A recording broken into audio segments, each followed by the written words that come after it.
मुंशी प्रेमचंद की कहानियां अक्सर दिल के किसी कोने को छू जाती हैं और आज हम उनकी एक ऐसी ही कहानी अलग्योझा की गहराई में उतरने वाले हैं। ये एक कहानी है एक परिवार की, कैसे वो बनता है, फिर बिखरता है और क्या वो फिर से जुड़ पाता है।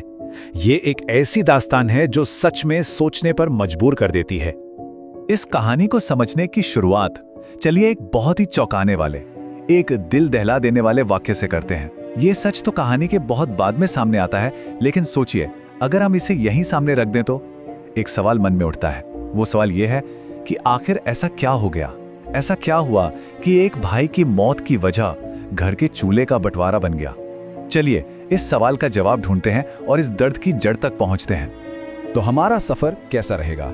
सबसे पहले हम देखेंगे कि कैसे एक नया रिश्ता बनता है, फिर उस रिश्ते में दरार की शुरुआत कैसे होती है।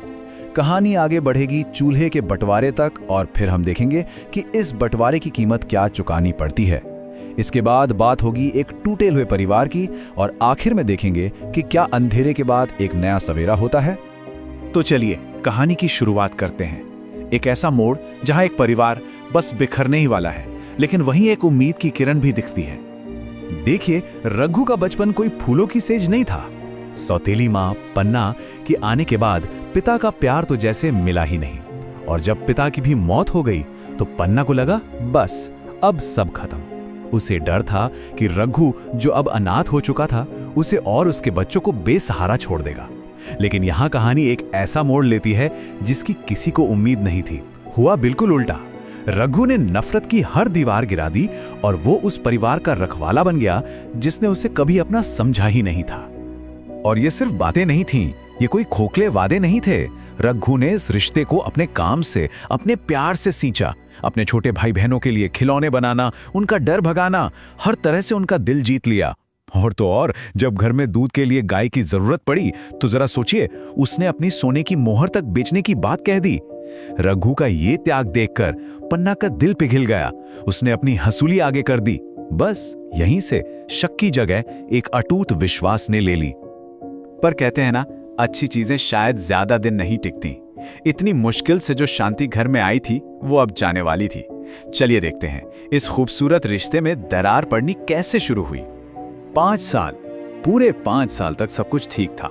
घर में प्यार था, सुकून था। रघु की मेहनत रंग ला रही थी, घर आगे बढ़ रहा था। लेकिन फिर घर में एक नया सदस्य आया, रघु की पत्नी मुलिया। और उसके आने के साथ ही घर की शांति का सूरज जैसे डूब गया। और यहीं पर कहानी का असली टकराव शुरू होता है। ये दो इंसानों का नहीं, बल्कि दो सोच का, दो दुनियाओं का टकराव था।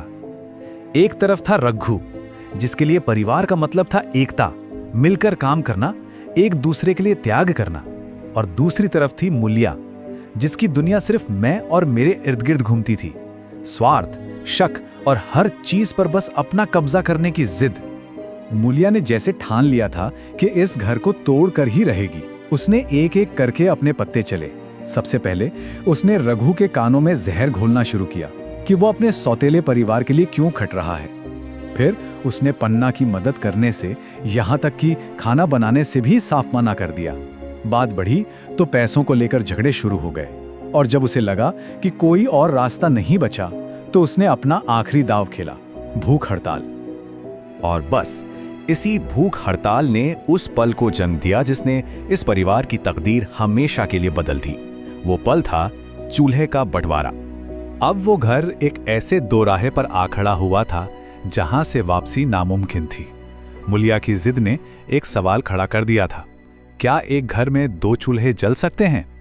और ये सवाल सिर्फ चूल्हों का नहीं था, ये सवाल था कि क्या एक परिवार के दिल के 2 टुकड़े किए जा सकते हैं? रघु का दिल टूट गया। उसका दर्द उसके शब्दों में साफ झलकता है। उसने कहा, जिस दिन इस घर में 2 चूल्हे जलेंगे मेरा कलेजा 2 टुकड़े हो जाएगा। मैं ये चोट नहीं सह सकता।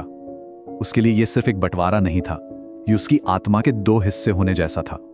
लेकिन दूसरी तरफ पन्ना थी, वो औरत जिसने रघु के त्याग को, उसकी अच्छाई को करीब से देखा था। वो एक और बलिदान देने को तैयार हो गई।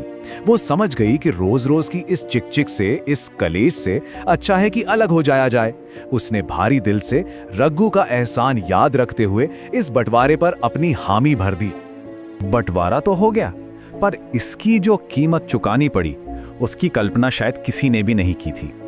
जरा इन 5 सालों के सफर को देखिए। बंटवारा हुआ, पहले 3 साल अकेले काम करने का बोझ रघु को अंदर ही अंदर खाता रहा।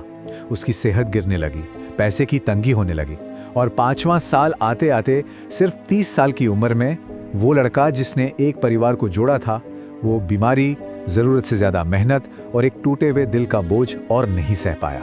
उसकी मौत हो गई। और शायद कहानी का सबसे दुखद हिस्सा यही है, उसके वो भाई जिन्हें उसने अपने सगे बच्चों की तरह पाला था, वो उसकी कुर्बानी को, उसके दर्द को समझ ही नहीं पाए। बंटवारे ने उनके दिलों में इतनी कड़वाहट भर दी थी कि वो बस दूर से तमाशा देखते रहे। उन्हें रघु की तकलीफ का अंदाजा तब हुआ जब सब कुछ खत्म हो चुका था। रघु तो चला गया, लेकिन अपने पीछे छोड़ गया एक बिखरा हुआ परिवार और एक ऐसा पछतावा जो शायद कभी खत्म नहीं होगा। और मोलिया का क्या हुआ? रघु के जाने के बाद वो बिल्कुल अकेली, बिल्कुल बेसहारा रह गई। जिस जीत के लिए उसने पूरा घर तहस नहस कर दिया था, वो जीत अब राख बन चुकी थी। उसे एहसास हुआ कि उसने सब कुछ जीतने की जिद में असल में वो खो दिया था जो सबसे ज्यादा कीमती था। और अब कहानी घूमकर वहीं आ जाती है जहां से हमने शुरू किया था, उसी एक वाक्य पर। रघु का भाई केदार पछतावे से भरा हुआ अपनी मां से कहता है, मां, हमारा भाई इसी अलगयोजे के दुख से मर गया। अब इन शब्दों के पीछे का दर्द, इसके पीछे की पूरी कहानी हम सब महसूस कर सकते हैं। लेकिन ये प्रेमचंद की कहानी है। वो इतनी आसानी से उम्मीद का दामन नहीं छोड़ते। इस घने अंधेरे के बाद भी एक नया सवेरा होता है। इस राख के ढेर से एक नई तरह की एकता जन्म लेती है। केदार, जो अब बड़ा और समझदार हो गया है, वो पूरे परिवार की जिम्मेदारी उठाता है। हाँ, मुलिया की भी।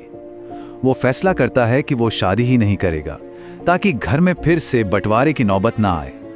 वो रघु के बेटों को ही अपना वारिस मान लेता है और इस टूटे हुए परिवार को फिर से एक धागे में पिरोने के लिए पन्ना एक ऐसा रास्ता सोचती है जिसके बारे में कोई सोच भी नहीं सकता था। तो आखिर में प्रेमचंद एक सवाल हमारे सामने छोड़ जाते हैं, क्या एक बार जो परिवार टूट जाए वो सच में दोबारा जुड़ सकता है? ये कहानी हमें विश्वास, कुर्बानी और परिवार के उन रिश्तों के बारे में सोचने पर मजबूर करती है जो शायद इतने नाजुक होते हैं कि एक झटके में टूट जाते हैं, और शायद इतने मजबूत भी कि टूटने के बाद भी कहीं ना कहीं जुड़े रहते हैं।